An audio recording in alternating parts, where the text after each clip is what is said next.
Jemi sot këtu në këtë komunikim me ju për prezantimin e disa normave të reja të miratura me ligjin 58/2026 për disa ndryshime dhe shtesa në Kodin Rrugor të Republikës së Shqipërisë.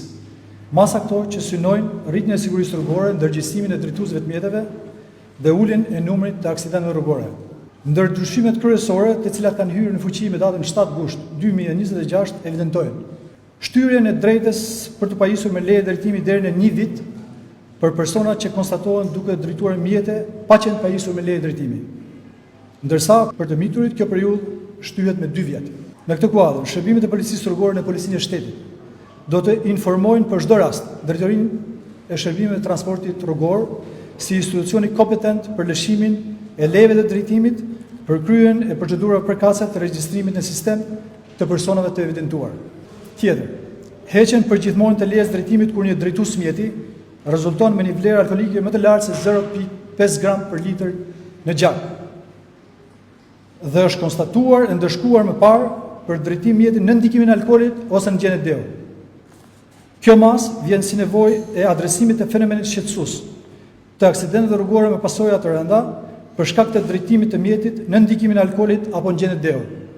Ashpërsimin e masave ndalësidheve të rrezikshme në rrugë, mos rregullimit të shpejtësisë në rrugë me fushpamje të kufizuar, përfshirë manovrat agresive, ndryshimin e shpeshave të korsisë pas sinjalizim dhe shkeljet që rrezikojnë përdorësit e tjerë të rrugës në zonat urbane, në afërsitë të shkollave, kryqëzime dhe degëzime.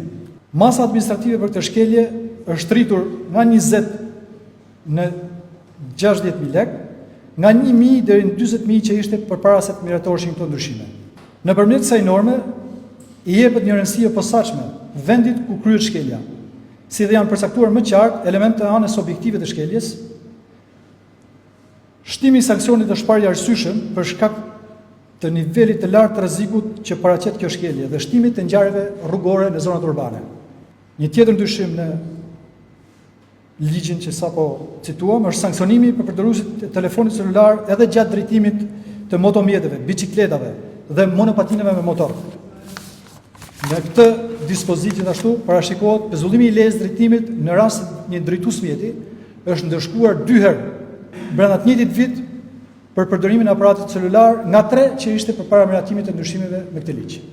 Saksojmë se përdorimi i telefonit celular gjatë drejtimit të mjetit rezulton një ndër shkaqet kryesore të humbjes kontrollit mbi mjetin dhe përpasoj edhe për aksidentet rrugore me pasoja. Një tjetër ndryshim në kuadër të ligjit është sanksionimi i masave të posaçme për drejtuesit e ri që kanë marrë lejen e drejtimit gjatë 24 muajve të fundit. Për sa i përket drejtimit të mjetit në ndikimin e alkoolit, si dhe kufizimet të posaçme të shpejtësisë për këto kategori drejtuesish. Një ndryshim tjetër është heqja e konvertimit të pezullimit të lejes drejtimit të lëshuar nga shteti shqiptar me pagesën e një shume sa 2 fishi i masës administrative maksimale të parashikuar për normën shkelur. Sqarojmë për këtë pikë se nëse përpara datës 7 gusht një drejtues mjeti i evidentuar, i kapur në shkeljet një norme dispozite të kodit rrugor, ku përveç masës administrative në vlerë monetare, parashikon edhe masën plotësuese të pezullimit të lejes drejtimit, me ndryshimet e fundit, ndërkohë që kishte mundësinë opsioni për të paguar 2 fishin e vlerës maksimale të gjobës për mos aplikimin e masës plotësuese të pezullimit të lejes drejtimit, kjo mundësi tashmë e hiqet dhe leja drejtimit pezullohet automatikisht për çdo normë të shkelur ku parashikohet pezullimi i lejes drejtimit. Pra nuk është e mundur ose nuk është mundësia që një drejtues mjeti të paguajë 2 fishin e gjobës në këmbim të mos pezullimit të lejes drejtimit.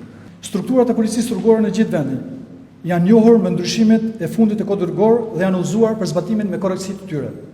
Nisur nga shkeljet e shumta të evidentuara nëpërmjet mjeteve inteligjente, si dhe nga shpersimi i masave të kodit rrugor në funksion të sigurisë së jetës, Policia e Shtetit u bën apel të gjithë drejtuesve të mjeteve të mos qarkullojnë me shpejtësimi normat e lejuara, të mos drejtojnë mjete nën efektin e alkoolit dhe me keq akoma në gjendje deu, të mos përdorin telefonin celular gjatë drejtimit të mjetit dhe të mos kryejnë parakalime ku nuk lejohet, apo manovra të rrezikshme dhe agresive. Masat dëshkuese nuk janë qëllimi ynë. Qëllimi ynë është parandalimi i shkeljeve, parandalimi i aksidenteve dhe mbi të gjitha mbrojtja e jetës. Prandaj kërkojmë nga çdo drejtues mjeti që të tregojë përgjegjësi në çdo moment që është në timon dhe të respektojë rregullat e qarkullimit rrugor. Siguria rrugore është përgjegjësi e përbashkët, kontribut i gjithë secilit prej nesh. Është një hap më shumë drejt rrugëve më të sigurta dhe shpejtimit të jetës.